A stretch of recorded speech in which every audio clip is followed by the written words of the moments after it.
From Wakefield, it's the Nolan for Night Show. Randy Nolan's guest this week, Mark Linett, to the show. And now, ladies and gentlemen, here's Nolan. Hi everyone, Nolan here. Just want to give you a little intro to this episode. It's a big episode. It is episode number 80 of the podcast, and it's a big milestone. And on this episode, I wanted to have a big milestone guest, a big Mark Linett. Mark Linett is a collaborator in the studio with Brian, as well as the Beach Boys. Specifically, when he's working on Beach Boys products, it's more of box sets, remastered and expanded edition type of things.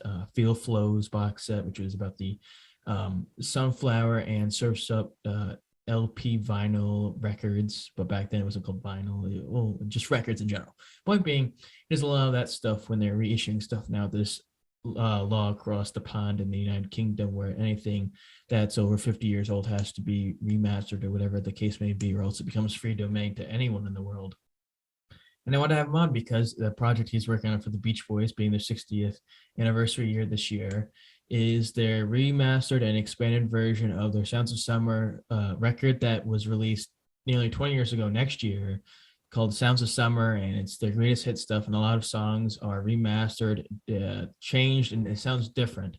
And that'll be out by the time this drops. It'll be out. This episode will be out next Thursday, so it will be out for a week or almost a week. It'll be out Friday the 17th, so the Friday after Thursday, the next Thursday, will be a week till it's been out.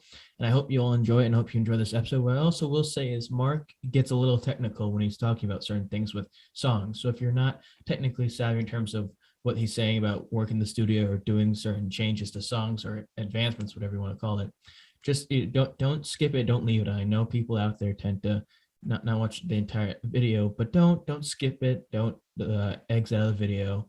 Stay with this because he gives a lot of points, and sure, some of his things that he says may be a little longer than I was expecting, which is great. It may lose your interest, so just stay with it. He provides a lot of input, and I was very appreciative of him to do that because he's done a lot of impactful and powerful work with Brian on Brian's solo projects. He's worked with Frank Zappa, Randy Newman, so many other artists, and the Beach Boys, as well as keeping their legacy continued for not just my generation but 5 generations down the line. So hopefully you enjoy this episode number 80. Thanks for tuning in to all those 37 subscribers and everyone else for tuning into the podcast from the beginning to now. And here's to another 80. Take care and enjoy the episode. Bye-bye. And welcome back, ladies and gentlemen, to another edition of the show. And the last handful of weeks of doing this have brought great pleasure to me of being able to talk to legendary people, great people, insightful people. And this person certainly fits the build and the mold of that name. Those who know me know my love for the Beach Boys, know that that's the majority of music I only listen to in my car.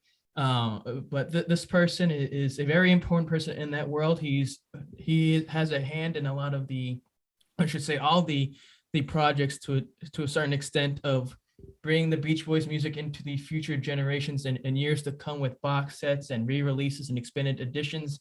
You know him from his work with Brian Wilson, Frank Zappa, Earth, Wind, Fire, Journey, all sorts of fun jazz. Also Randy Newman. He is the one and only, the amazing Mark Linett. Mark, how are you doing today? I'm doing good. Thank you very much.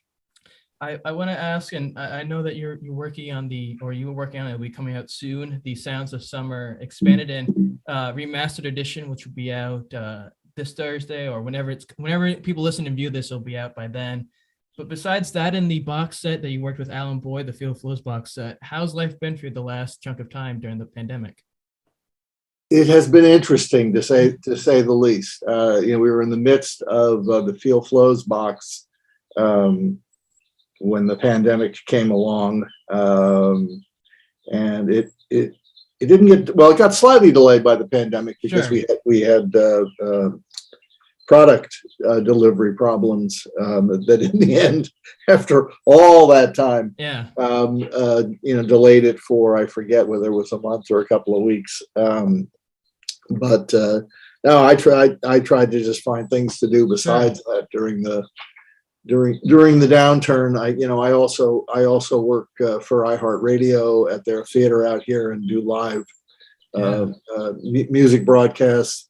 And that, pretty much went on hold for about a year.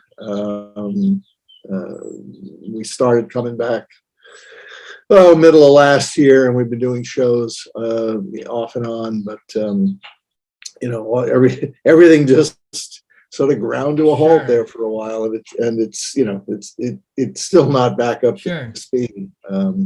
Obviously, Mike Love and the Beach Boys have been out on tour. Brian just started his tour, and we're all keeping our fingers crossed that they can stay out there safely. I just saw that Ringo Starr's had to postpone the latter part of his summer tour, and the Stones tour is in question because Mick Jagger just tested positive. It was made me think about the McCartney tour, which my company was fortunate enough to do a recording for when he played out here, and just hoping that thing stays upright, as it were. Besides the release and the extended time it took to put that stuff out, were you finding yourself during this time looking for more Beach Boys stuff in terms of stuff for future projects, or was it just whatever you're doing? No, really just working on the one we had, and thinking about the next couple. I don't know when. We're certainly going in. We didn't in 2020. I don't think have any idea that we were going to be doing an expanded Sounds of Summer. I think that didn't come along till late last year, if I'm remembering correctly. I know we had it in mind that we'd probably be getting to Carl and the Passions and Holland next. We tend, except for overall projects like Made in California and Sounds of Summer, we tend to be moving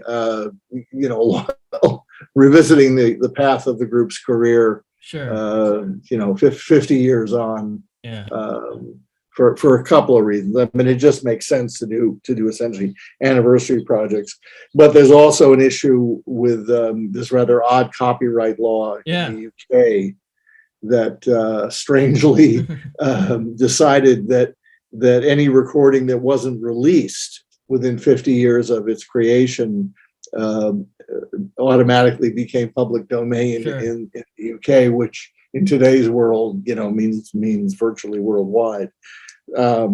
So we face the problem of something of the groups that's been bootlegged but not officially released. If we don't do it within the 50-year time frame, then they're going to lose their copyright. So that's helped drive a few projects. Starting in 2013, when the law went into effect, we started doing these mostly on digital compilations. Online streaming and download.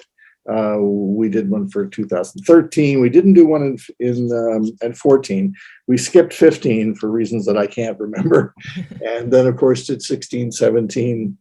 17 was Sunshine Tomorrow, which was physically released. And we did one in 18. And then, Feel Flows. We did a very small one in 19 because we were looking at all the Feel Flow stuff. I really liked Feel Flows. I'm a big Dennis Wilson fan. Of course, that period is a big Dennis Wilson influence for the Beach Boys material, and to hear a lot of the stuff that was unreleased or not brought out to the public, which I guess means unreleased, of the stuff he worked on with Daryl Dragon and some of the other stuff on there is was a real treat for me, because I have his solo album, and that just in Sunflower, one of their best creative ventures and points of their career. I'm really looking forward to hearing the Sounds of Summer. And we'll get to that in a little bit, but I'm also looking forward to listening to Carl and Passions, because that's another point on that album that was so creative, or maybe not so creative, but creative as well for them. I want to sort of start talking. You said this in other interviews, so pardon if a lot of these questions may be redundant. And I've asked this to a lot of people that I've had on in the Beach Boys type of world, and hearing their story on stuff. for you, even though you didn't live in California, growing up in California, you grew up in New York, and you stayed more into the production side of things. Do you think when you got involved with the Beach Boys and the projects you did, that aspect gave you a greater appreciation for their music and what Brian did with it early on? Well, I'd always been a fan. I mean, I'm 10 years younger than Brian, so I was actually I heard the first records when they came out. I mean, not Surfin', but Surfin' Safari. Sure. And I bought I started buying their singles soon after. And I mean, I didn't buy. I mean, until Beatles came along, I didn't really buy albums. Sure. And I didn't buy Beach Boy albums either. I think the first Beach Boy album I bought was probably Pet Sounds. But and so I'm a product of that generation that while I was a huge fan and still a fan, I mean, I bought I Get Around in the midst of the British invasion and all that. When the late 60s came along, 67 and onward, things really changed musically, and my music tastes, went to acts like Cream and Hendrix and Jefferson Airplane and things like that. So the Beach Boys, really got lost in the shuffle of all the other artists that had probably dropped off the map for me, a while earlier. And it wasn't until the Surf's Up album Sure. that changed. I mean, I bought that album, and then they fit into my personal playlist, kind of thing. And it is interesting that, in retrospect, to realize that they're about the only act that I can ever think of that was, a huge presence, before the British invasion and during the British invasion. And then, of course, kept making great records, and that a lot fewer people heard. Sure. I mean, records like, Smiley Smile and Wild Honey. I'm sorry, I bought Smiley Smile after Pet Sounds. Okay. The Wild Honey 2020, Friends and so forth. But then somehow managed to completely resuscitate their career and become bigger than they ever were. Sure. I can't think of anybody else, any other group or artist that really managed to pull off that hat trick, that I can think of. And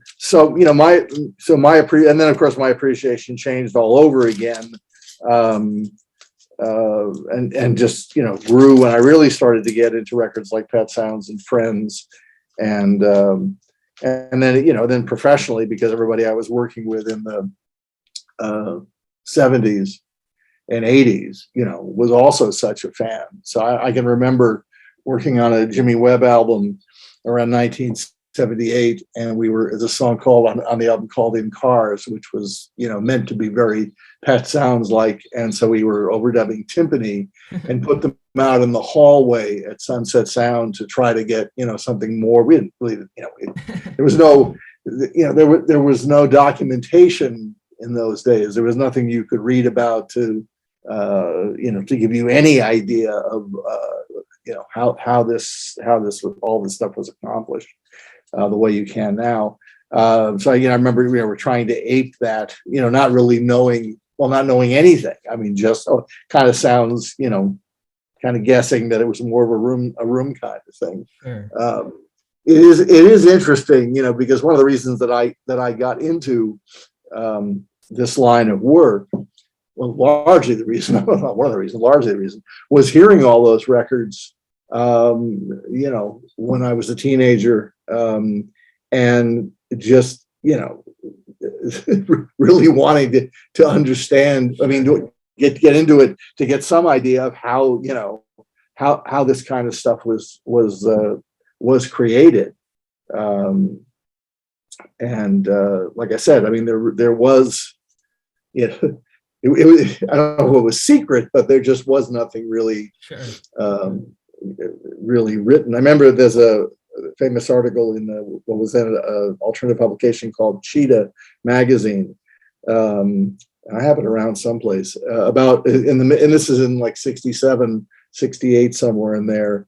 And I believe it was the article Goodbye Surfing, Hello God, about Brian and Smile, back when that what little there was the mythology of this unfinished, unreleased album. And this is 10 years before we started seeing bootlegs. That's kind of what got me into all of this. Sure. I want to ask you about that and sort of about your journey to where you are today in terms of making, helping put out this music, and Brian and the other projects you've been a part of. And doing upon research, and you had mentioned this when you were on Beach Boys Talk about your concert production company you had with Light Systems, and working in New York with Ed Chalpin and the man who signed Jimi Hendrix to that contract. But when you and the other small studios you worked at, when your perspective, you mentioned perspective changed as a fan, and then going to professional aspect, working with the group and helping them continue their stuff. What moment do you remember when it changed in terms of production, not just Beach Boys, but your look on music? Well, I guess when I finally started really working professionally. I mean, again, it's all the lack of easily available knowledge. Pre-internet days is hard to fathom. Even I have to really think about it to remember just how scarce or non-existent it all was. I mean, for example, I think it would be fair. Well, I mean, the thing I didn't realize when I got into this business was that rather than trying to forge my own path and from scratch, which is what I did. I mean, I started a light company, then I started a sound company, then I went and worked at some pretty crummy studios where the only advantage was that I got to actually engineer, though I had very little idea what I was doing.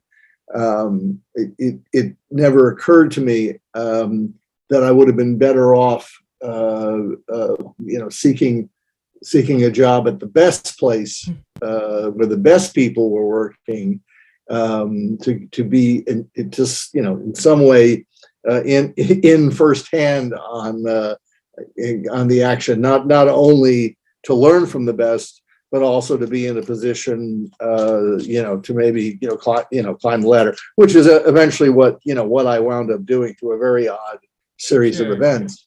But I didn't do it till I was how old? I was about 25 or 26, which put me right on the edge of where you could do something like that. You'd have a tough time being a studio gopher at the age of 30. I also was lucky in that there was a period of time in studio work where the engineers that were the staff guys at the studios were exclusive to those studios and were as important as the studios themselves. And then eventually it became independent engineers. And so the guys that were actually working for the studios were, assistant engineers who didn't get to, it was harder to climb the ladder. Let's put it that way. And then it sort of went the other way when budgets got smaller. Sure. Suddenly an engineer coming with the studio was a positive again.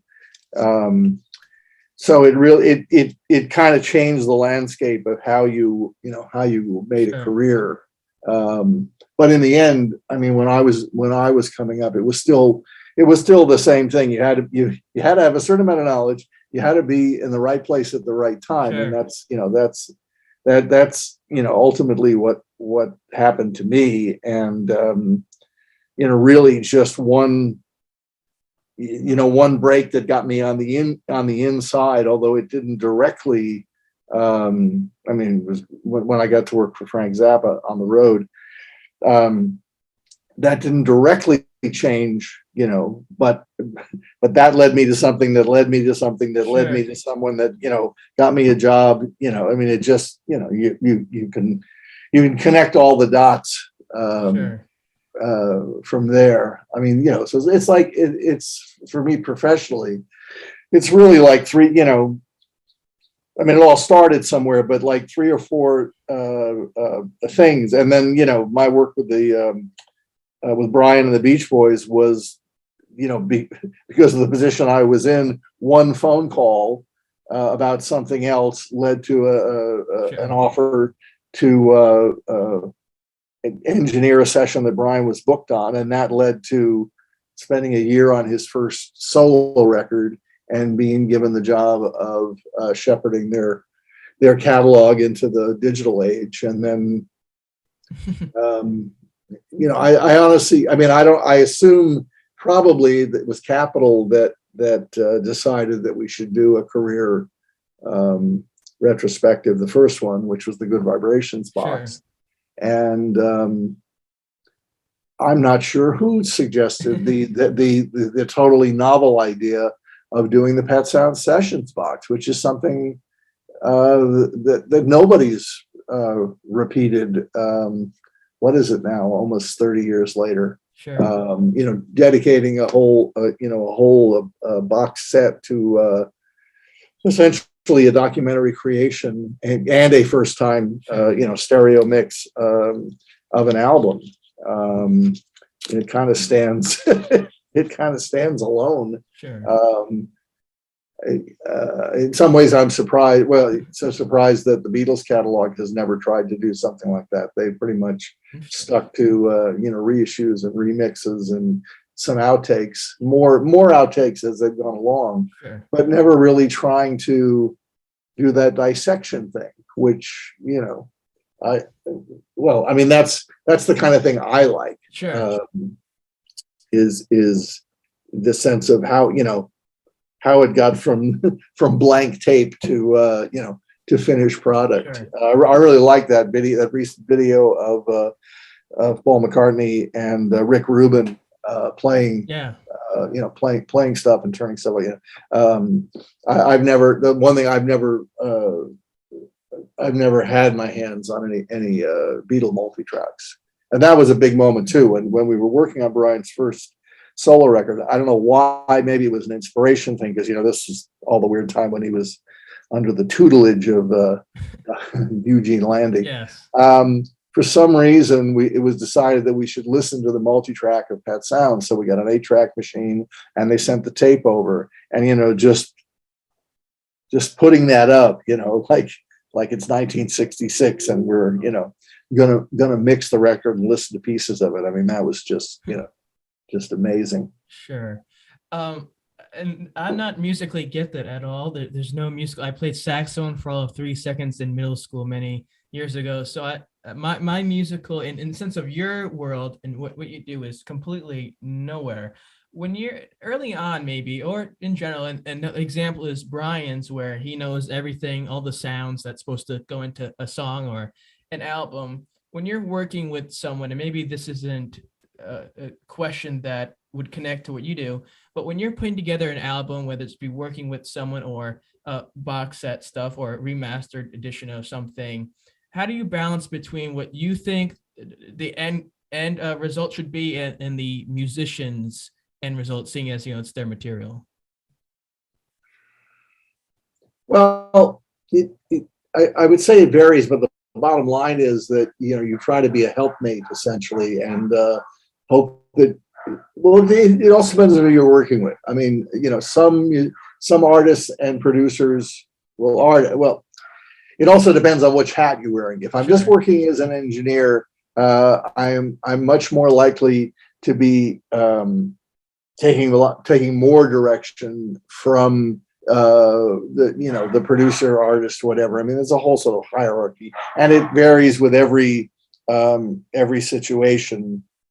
How much an engineer is likely to contribute, both in terms of sounds and perhaps whether you can suggest, wouldn't cowbell sound good on this? And if you're working as a producer or producer engineer, I've never really worked as a producer without engineering as well. What your relationship with the artist is, and I mean it's kind of a elaborate process. And I mean, one thing I can say is that I've worked with lots of producers that are very musical, and I've worked with a fair number that are not, and one is not necessarily better than the other. It's just a different, and I'm different approach. And by musical, I mean they can play, or they can write music, or or read music or whatever. And that's not me. I mean, I gave up on playing guitar at the age of 17, and never tried to resuscitate that. So my influences or my touchstones are always things I've heard, or it's just to a certain extent, for everybody it's sort of instinctive. I mean, to a greater or lesser degree. I mean, Brian's not trained. Brian's a totally instinctive musician, and obviously a lot of very talented, and of course learned a lot, both from his own work and from studying the work of others. And I think that's to a large extent what most pop music comes from. You start with a certain amount of talent, and you try to use that as best you can, and learn as you go along. I want to also ask you this. I mean, you mentioned it and doing research, and you shared it before. The list of people you've worked with, some of the greatest artists of all time: Brian, the Beach Boys, the Doobie Brothers, Michael McDonald, Jimmy Webb, Randy Newman, a long list of people. And that's, a credit to the quality of job you do. And speaking of Randy, and this is more, although we're talking about the Beach Boys and your upcoming project, you mentioned in an interview a while ago, I think it was like 2005 or whatever, about working with Randy Newman. And you said it was just about the most fun I ever had working with him on the album. It was. Why was that? Yeah. Oh, no, I mean, I loved his music, my whole adult life, and working with him and his producers at the time, Russ Titleman and Lenny Warnaker, when I was a staff engineer at Warner's, was just, a tremendous amount of fun. I mean, there's a tendency, unfortunately, to sometimes take all this stuff way too seriously. Sure. The joke is always, if you didn't know better, you'd think we were trying to, cure cancer while we're trying to figure out what the snare drum should sound like, and kind of takes the fun out of things. Sure. No, I mean, just incredibly talented guy with incredibly talented musicians, and just a whole lot of fun. I mean, the only thing better than making the Trouble in Paradise album was the week I spent not long after doing the vocal co-producing and engineering the vocal sessions and mix for the Three Amigos movie. Sure. So I had Randy and Lenny and Steve Martin, Chevy Chase, and Martin Short in the studio for a week, and I mean, it was just a friggin' riot. Sure. Just being around funny people like that, and get paid for it. Sure. After 1985, you leave Warner Brothers and you start your own label, which you're still, or not? No, not my own. No, not my own. Recording studio. Yeah, Your own studio. My apologies, but your own studio, which you're still doing today. for that, besides the approval of maybe executives or someone or other people telling you what to do, and the startup process, I'm sure that takes to do that is a huge feat. How much of a deep breath did you take and a sigh of relief to be able to be in control of what goes on in the studio? Well, it really wasn't that. It was. I mean, in large part, it was a business decision because, rather than looking outside studios and seeing all the money flowing that way, I had my own. I mean, it took a while to build it up to a certain degree, but but I could have my own facility and have a lot more flexibility in what I could do and who I could work with, and worked really well for, I don't know what it was, 20 years, something like that. Seems to be pretty much over it at this point. I mean, between what's happened to the business and at a certain point, the people you've been working with when you're younger, I mean, the producers and so forth, they get out of the business or change, and so the work goes away anyway. Sure. And while when I was younger, sitting around and doing bass overdubs or vocal comping, all day for weeks on end was fine. I mean, sure. Fine way to earn a living, and even somewhat exciting just to be in the studio. It's not something that I would want to be doing sure. at this point in my life. In some ways, it seems a little odd that I ever, when I look back on it, that I ever felt that way. I mean, I know why, and I know it's not true. It's true, but when you get to a certain age, it's suddenly Yes. all kinds of things that you did Sure. when you were younger. You wonder why they seem so much more important. Sure.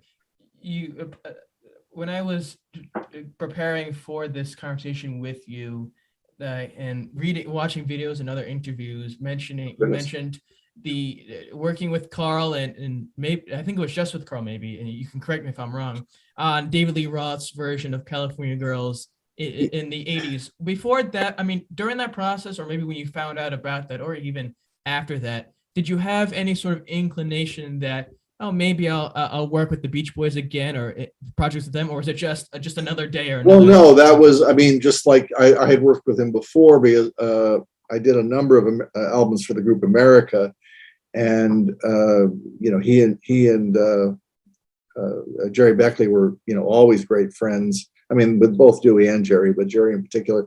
So he came in and did a similar thing, sang backgrounds on at least a couple of sessions that I did for them. But like also, I mean, on Randy's album, we had all kinds of people, and we had Paul Simon, we had Bob Seger, we had Lindsey Buckingham and Christine McVie. I remember, probably forgetting a few people. So no, they're just day players. So you don't really think about it. I mean, it's not, that's not gonna lead anywhere. And so my working with the Beach Boys, I mean, nothing to do with that, and everything to do with some, oddly starting to work with Brian. And I did Brian's first album, and then I didn't do the Sweet Insanity album, which was never released, largely because all the contretemps that went on with Landy was somewhat modified by the other producers. I mean, Andy Paley and Russ Titleman primarily, and the label. But Sweet Insanity became entirely the Eugene Landy's production. Sure. And I just didn't want to be a part of that. Sure. So I stayed away from that one, and then I didn't have anything to do with Imagination. And I didn't start working with Brian again, although I guess I was still doing the catalog. Yeah, I must have been, because that wasn't until when did we do Live at the Roxy? I don't know, late '90s. I mean, that's when I started working with Brian again. And then through that whole series of albums, I mean, Live at the Roxy, Pet Sounds Live, all the Smile stuff, and then most of the albums. All the albums. I mean, Christmas. Whether it be Lucky Old Son, Gershwin, Disney. I don't know if I'm forgetting. I think that's everything. And that's I didn't have much to do with the reunion or the albums. I guess there really hasn't been that much, but a couple of albums since then. Yeah. For you, for you being a fan of the Beach Boys, as you mentioned, and then working with, and I don't want to downplay any of the other members, but Brian being the leader of the group that he was known for so many years before he stepped away, then came back, to then work with him at that period for the 88 tour, the 88 album. And I don't want to, get too distressing or whatever on this. But working with him at that aspect, was it a sort of situation where you had to take a step back and sort of take it in, sort of be on your guard in the sense at that point with him? No, as I said, I mean, the only oddity was all the weird stuff, propagated by Landy and his, Brian's handlers, and some of it obviously was necessary to some degree because Brian was still in rehabilitation mode, if you will, and as I said, we had the other. We had the other producers. So I mean, they could fight the battles to keep things on track. And I mean, we got an awful lot done. I mean, one thing I'm very proud of from that period is the whole Rio Grande, suite, which I had a lot. There were those who wanted to give me co-production credit on that, but that's, you got into politics with Landy. That wasn't going to happen. Yeah. But that being the most sort of traditional Brian thing on the album, although done in a completely non-traditional way, as opposed to, the way he would have worked in the 60s or even 70s. I mean, we built that whole thing up from, Brian playing piano sections and then, putting it together and starting to overdub on top of it. So, I mean, I guess it was sort of a modified Smile construction. Although I don't think we really thought of it that way at the time, but I mean, I remember, the effort that I put in, mixing it and getting the segues and the sound effects and, all that stuff. It was quite a process. I'm sure. And he probably, even at that point, he still was creative and able to be, in a sense, although maybe stunted, as creative as he always had been. When you joined back with working with Brian in the late 90s and early 2000s, and then doing the stuff with the Beach Boys, was that a sort of moment where you stopped and like, wow, I've made it to be able to work with a group that I admired so much from a musical standpoint, and then especially the projects you do with Brian that were so successful? Well, to some extent, yes. But you find yourself much more involved in what's happening at the moment rather than I mean, there have been times in my professional life that I felt that way. I mean, primarily when I got the job with the Frank Zappa, but past that, it's more about the work at hand. Sure. And I mean, we're not. You're rarely trying to. Well, even the records, like Pet Sounds Live and so forth, where you're trying to essentially recreate something that's been done before. You're not really looking at it that way. It's about how do we do it now. I mean, we never. we never went in the studio and said, okay, let's do it just like then. Although when we did Smile, Brian Wilson presents Smile, I specifically, wanted to, although we did multi-track, of course, I did want to try to do it in a similar manner, everybody in the same room.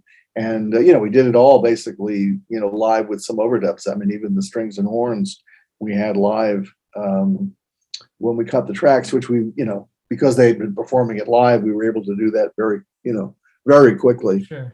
It didn't have to be arranged after the fact so much, although we still did it in pieces. You worked, being the stuff you've been working recently with the Beach Boys, and you worked on the Pet Sounds, making a stereo version, correct? Mm-hmm. Yeah. With that and another big example being Smile, both projects that hold a lot of gravitas for musicians out there in terms of where it ranks in musical history. How careful did you have to be with both projects? Because Pet Sounds, people consider one of the greatest of all time, and Smile, the lore that it had. Well, Pet Sounds, I mean, there are technical hurdles that have to be achieved because, the way you recorded in the 60s, first of all, your goal was mono. So, and you only had, in 66, you had 4-track, basically. There was one studio in LA, CBS, had a custom built 8-track. And in 65, Brian started doing some of his work there. He never tracked there, but he was still cutting his tracks at Western or Gold Star on 3 or 4-track, and then going over to CBS and mixing the band track to mono, and then he'd use the rest of the tracks, whatever he needed, to do vocals. But the goal was still mono. So you were going from machine to machine to get, to keep having enough tracks to work with. So the problem in going back and wanting to do a real stereo mix was if all you had or all you could use was just the final 4-track or 8-track that the original mono master had been created from, you had the same problem. You have a mono backing track that started out as 3 or 4 tracks. So the first thing I had to do in 93, and then again, I think in 95 or so when I did the 5.1 mix, was to synchronize in most cases, just two tapes, the original 3-track or 4-track tracking session, master track, and the overdubbed backgrounds. And doing it before we had digital, workstations, Pro Tools and so forth, meant using 2 tape machines, and it took a fair amount of time, and getting the speed right, and then moving stuff around, and so the kind of thing you can do. I do it all the time now in Pro Tools because it's all integral. Don't have to have multiple machines synced up, and when once I had that, then mixing it to reflect the same sensibility as the original album was relatively, straightforward. Just got to listen to it. The only problem was that there were certain things that were either recorded as the original album was being mixed to mono, notably Brian's double on You Still Believe in Me and on Caroline No, or in the case of Mike's vocal in the bridge of Wouldn't It Be Nice, had been recorded over when Brian sang the lead, but he apparently decided he wanted Mike in the bridge, so rather than have Mike re-record it and then mix it, he just took it from an earlier mix and spliced it in. So these have been things that we have dealt with in pieces as the technology has improved. It wasn't a big, those things weren't a big consideration when we did the Pet Sounds box, because we specifically were not looking at, creating a stereo mix to replace the mono mix or to be presented on its own. It was only meant to be part of, the documentary, the audio documentary, if you will, of how Pet Sounds was created. Of course, that lasted about a minute because the label wanted to put it out. So I don't remember, but I'm pretty sure I would guess that the first time it was released on its own, it probably has those anomalies that Mike's not in the bridge of Wouldn't It Be Nice? And then, of course, we, to fix that, because it's fairly easy to just take the mono mix and syncing it was not a problem, but getting it so it wasn't, phasing and all that wasn't too difficult. Now we've redone it, using digital extraction, which is much better. And the same thing with the double vocal on "You Still Believe in Me." And there's one other thing. I mean, the beginning of the vamp on "God Only Knows" has Brian when it should have, or has Carl when it should be Brian. I think that's correct. I mean, a rather minor point. But these are always issues, and making stereo where there's never been anything but mono, to me, is a bit different than remixing. And it's tricky when you go to remix an album in the same format. It's always been done. I was actually asked if I could do a high-res remix of Pet Sounds in mono using only analog sources. And I did. I mean, maybe I could have, but it would have been an enormous undertaking. And frankly, I don't think it would have sounded very good. But this was, a marketing thing where a label wanted to be able to say it was all analog, because that's what their clientele prefers. I mean, the stereo mix of Pet Sounds, sonically sounds a whole lot better, if only because it's 3 to 4 generations closer to the original recordings. I mean, if you look at it, that originally you had a 3-track backing track that was mixed to mono onto another 4-track or an 8-track, and then whatever overdubs were put on that, and then it was mixed to 15 IPS mono. And that tape was played a million times, before 1993. So, you're 3 or 4 generations down to begin with. So even though we were working, we have to work in digital, even though we could mix it to analog, which we did for a long time. Just getting back to the original source, it just sounds so much better. You mentioned it at the beginning of this conversation about the British law that has you guys put out this material of box sets, or whatever you want to call it, of material that was already released, but now, becomes open domain for people. How much does that get you, puts pep in your step, or it makes you, I don't want to say rush, but get in gear to really make sure you're on top of all this material before it becomes free to everyone? Well, I mean, it gave us the opportunity. I mean, the necessity. We know what needs to be released, and what we have, what we have in the vaults, or what we can find in some cases from other bootlegs. But so that made a requirement that we put something out, and for the most part, you start with that, and then you go, all right, well, let's make this, let's make this more interesting. Let's make this a real release. Let's do proper mixes, and let's do, alternate constructions or whatever else, we can think of as producers to make it, both instructive and interesting. Again, my fascination, is always trying to get a sense of the pieces that go into it. I mean, here's the track, and here's the background vocals, and here's the lead vocals, and here's some outtakes, here's work, all that stuff. And we have an audience that, appreciates that. Sure.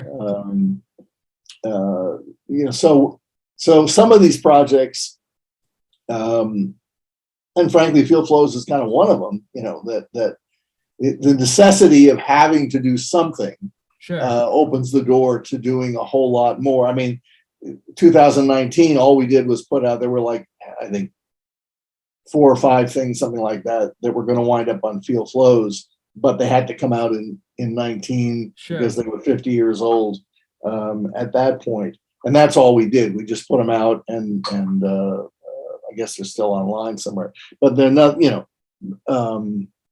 then they were all, I think they were all things that wound up in other forms on Field Flows. But for the most part, a lot of these projects have been, more elaborate than they would have been if they were just copyright, dust ups. Sure. With this being the year, be coming out the 17th, I believe, a Friday, for the remastered and expanded edition of Sounds of Summer. The album is, I believe it was originally put out in the early mid 2000s. 2003, I think. Yeah, I worked on that too. So at this, okay, then that brings me up to this question is more then. Being that it was nearly 20 years ago, with remastering it, expanding it, what were you able to do this time, or what were you wanting to do this time that you were able to do last time with the album? Sorry, hang on one second.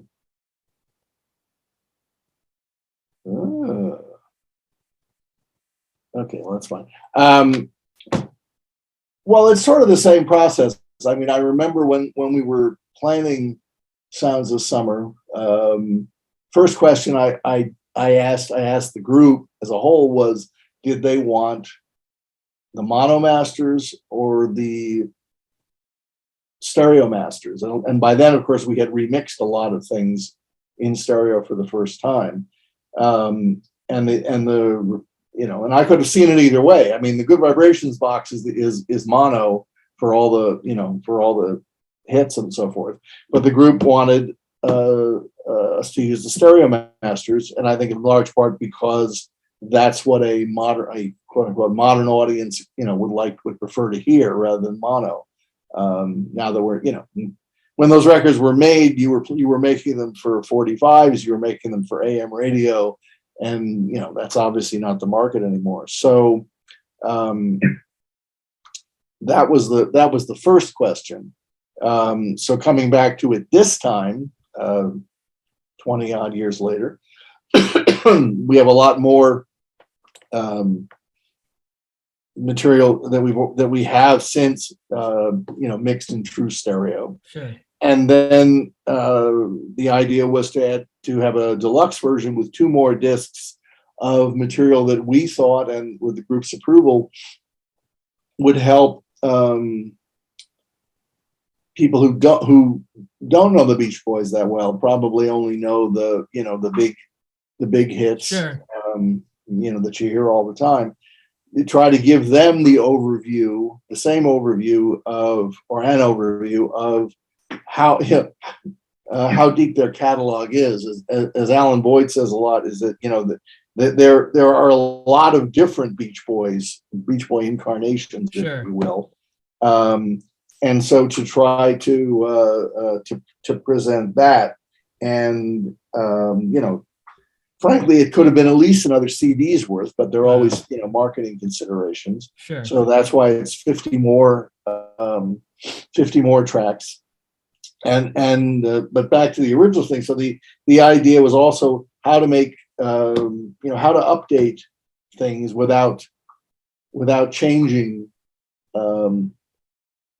the music, if you will. Sure. So if we could, especially on the 30 that are on volume 1, the earlier tracks from the 60s, if we could improve those using AI extraction and remixes, we did so, and the same with the 50 additional tracks.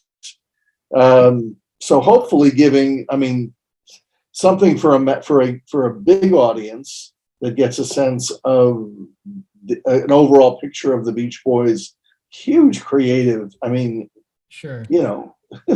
From Surfin' is not on the package, but let's say from Surfin' Safari, to Surf's Up and beyond, to hopefully bring some of those people in, and at the same time, something updated and new for the more dedicated fans. We're not really presenting. I mean, we're not really presenting anything unreleased.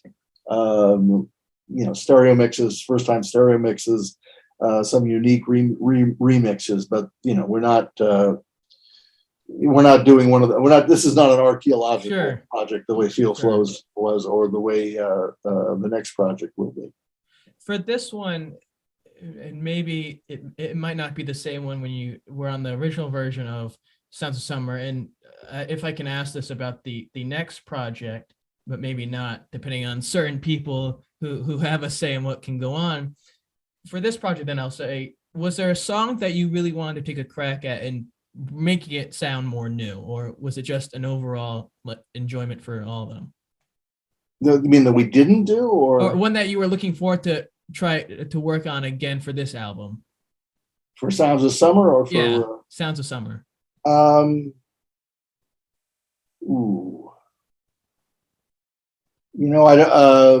We did an awful lot. So, I mean, at one point there was talk of, redoing everything, remixing everything that we could. And that fell by the wayside just because it wasn't practical or frankly necessary. I mean, I think all the ones we redid. I mean, the most interesting in a way is Good Vibrations, because that mix is something that was literally 6 years in the making and actually went on in its final form at the very end. We actually had to recall. We had just enough time to recall the vinyl. These days, vinyl has to be delivered for pressing way in advance of a release, because the demand for manufacturing is so outstrips the ability to provide product, that you have to get in line 5 or 6 months ahead of everything else. I mean, you can turn around a CD in a couple of weeks at most, but vinyl takes forever. So we just managed to have enough time, because I had a different mix in there, and then I started playing with it again because the AI technology had gotten so much better. 6 years ago, to go back to the beginning, Good Vibrations is one of the few things that we do not have the final multi-track master. We are 99.99% certain that it was destroyed in a clean out of what had been the CBS recording studio here in LA back in the late 70s, when they decided they needed the space and took everything that had been left behind. The studio had been closed for years. They turned it into a TV studio, but the library was still sitting there. And some brilliant person, decided they needed the space, and rather than even try to repatriate the tapes, including ones that would have gone to CBS Records, they just junked it all. That's been pretty well confirmed. I'd love to be proven wrong. Anybody out there knows where that tape is, please give us a call. But anyhow, we don't have that. So it's one. I mean, and it is kind of the crowning jewel in the Beach Boys pantheon. So we don't have that, but we do have all the tracking dates, the ones that were used and the ones that weren't. And we have a interim master with, fortunately, the overdubbed cellos and the overdubbed theremin. And so about 6-7 years ago, we didn't have a roadmap, so I had to figure out, which tracking sessions were which part. So I did that and was able to assemble a stereo backing track, but really couldn't, do much with the vocals. But now with the AI technology has gotten good enough that just as we were just about done, well, we were done. I mean, it had been submitted, the vinyl masters. We're able to get a better vocal separation and sync that to the stereo mix, create this final stereo mix, play it for everybody. And the label was so excited that, they scrapped that side of the disc, and we redid it, just in time. and that's just the kind of thing that happens. I mean, it'll be it'll be different next year. I mean, this Sure. This is emerging technology, and I'm forever discovering new ways to use that creative, that kind of stuff creatively. For when you work on this, whether it be with Alan Boyd or, I mean, you've been working with him on these since 2000, on these projects. Before you go into the studio, whether, and not necessarily the business dates that stuff needs to be brought out or shared or sent to executives or the guys to say, oh yeah, this is good, or we need to change this. How much time do you give yourself before you start each project to just, decompress and then work on to the next project?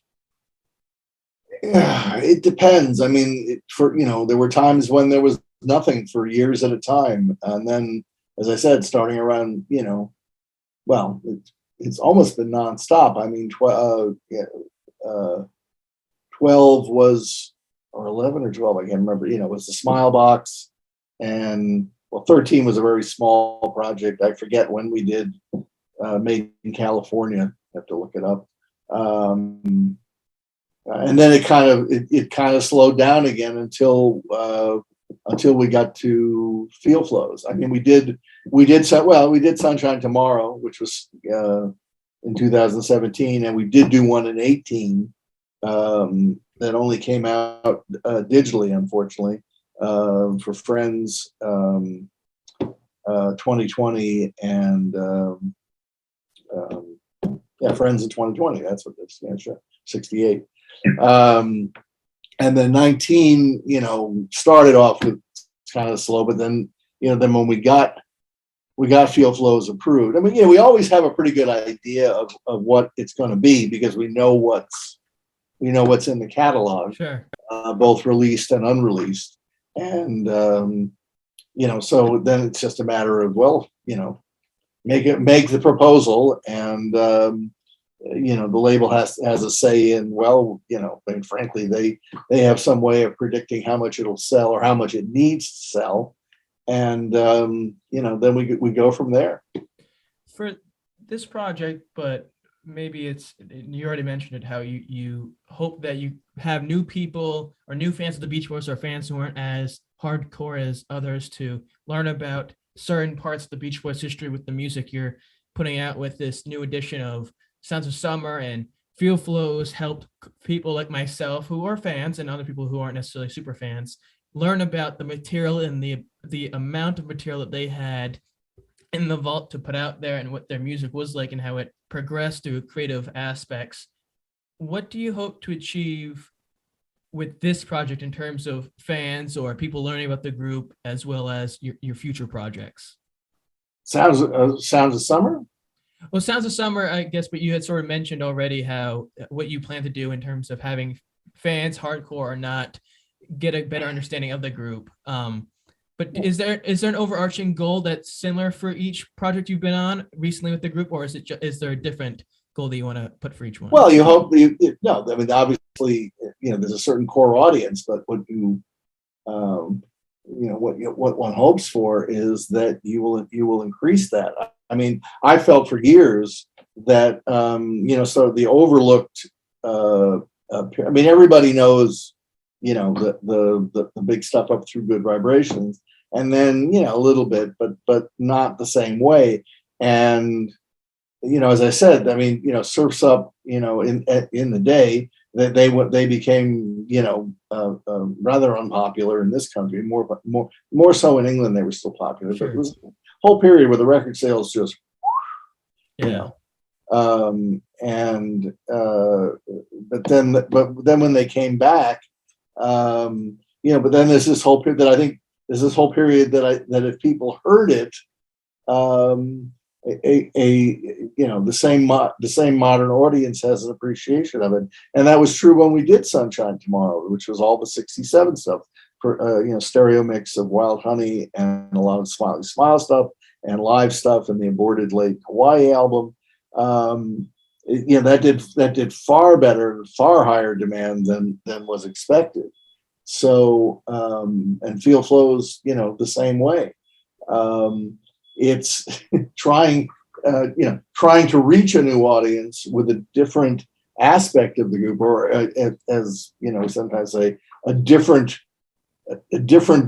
set of Beach Boys, same band but different, Sure. And try to expand their fan base. Feel Flows, exploring Sunflower and Surf's Up in depth. I mean, that's a project I've been pitching for 20 years. Interesting. And there were other things to do, and there's only. I mean, I could give you a half a dozen projects that I'd like to see, available. But I understand there is a limit to what you can expect an audience to buy, and unlike some artists, we're not dealing with a big enough hardcore fan base. That we can do 4 or 5 projects a year, and keep the numbers up. There are economics here more so than ever. I mean, it's interesting to have been doing this for 35 years. When I started doing this, it wasn't about sales. It was about recognition, and yet we did have good sales. I mean, the Good Vibrations box did like 125,000 copies, but nobody went into it thinking, oh, it's got to earn, it's got to sell X, Y, and Z, because the record labels were, they were selling so much frontline product that catalog, first of all, catalog wasn't even considered worth doing for years and years and years. And then when it was more about the history and the legacy than it was about sales, because even at its best, the sales wasn't going to really make a big impact on the bottom line. So it's changed a bit.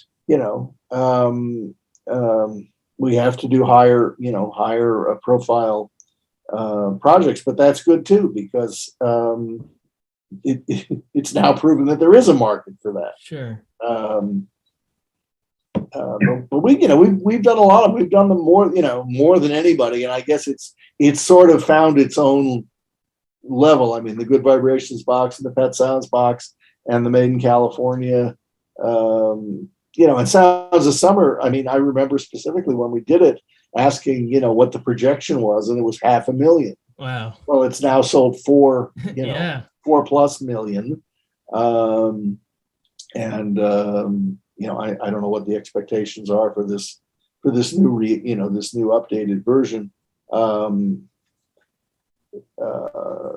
world has changed so much in 20 years, and the record industry in particular. Well, I'm really looking forward to seeing how well this does, and I'm sure it will be, because people like the hit songs, and there's a lot on there, as a lot of their records are, and what they play nowadays. What I laugh at, or not really laugh at, but marvel at, is you, and I mentioned Chuck Britz, and you had played him in the Brian Wilson Love and Mercy documentary. Yeah. Was that a moment for you? I know I asked earlier about decompressing and giving yourself time between projects. Was that a moment that you could sort of just be yourself, even though you were playing a guy? Well, I mean, I'm just playing, I'm playing an engineer. I mean, what happened on that project was I was hired as the tech consultant for the studio scenes, because they really wanted the whole thing to look as if it had been a documentary filmed in 1966. I mean, in every aspect.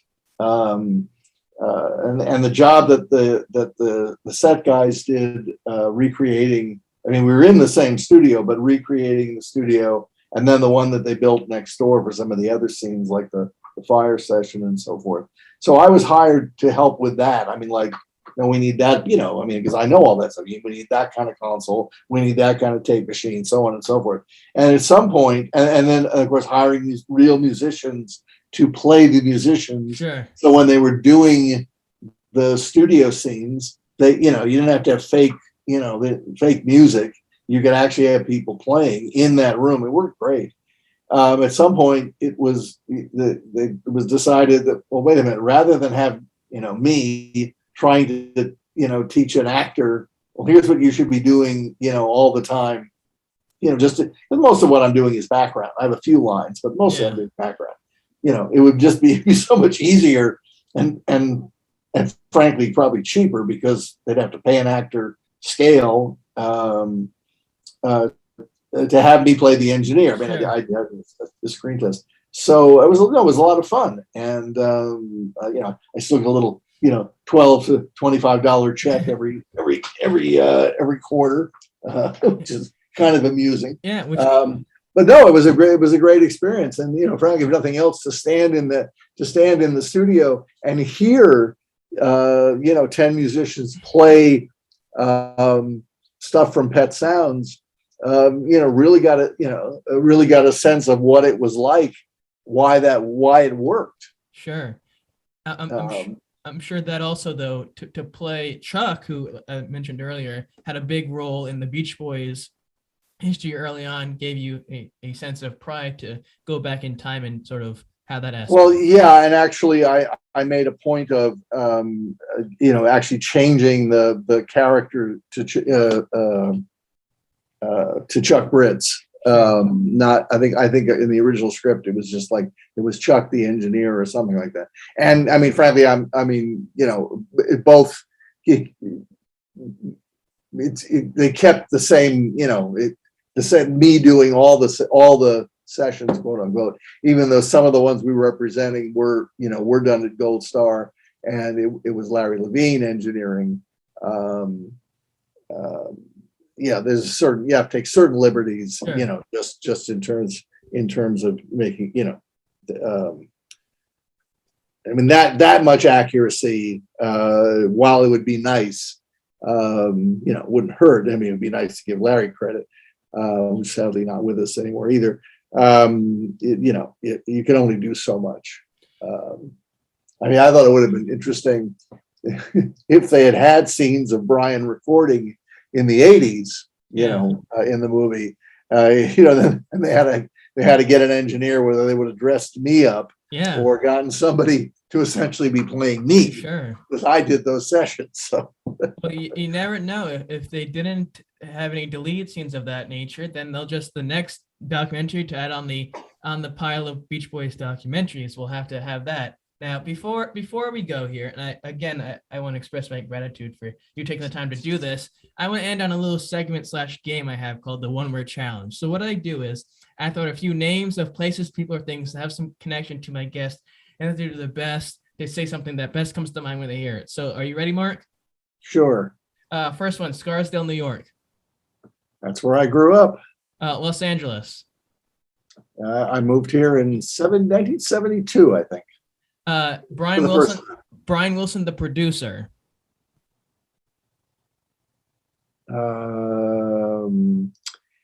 Some of the sessions we did the early sessions we did after Landy's forced departure, where I really saw, Brian getting back in the groove, as it were.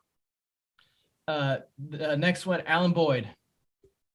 Oh, just a great partner for. I'm laughing because I can't believe it's been 20 years, much the 30, almost 36 years that I've been around this stuff. Your place or mine recording?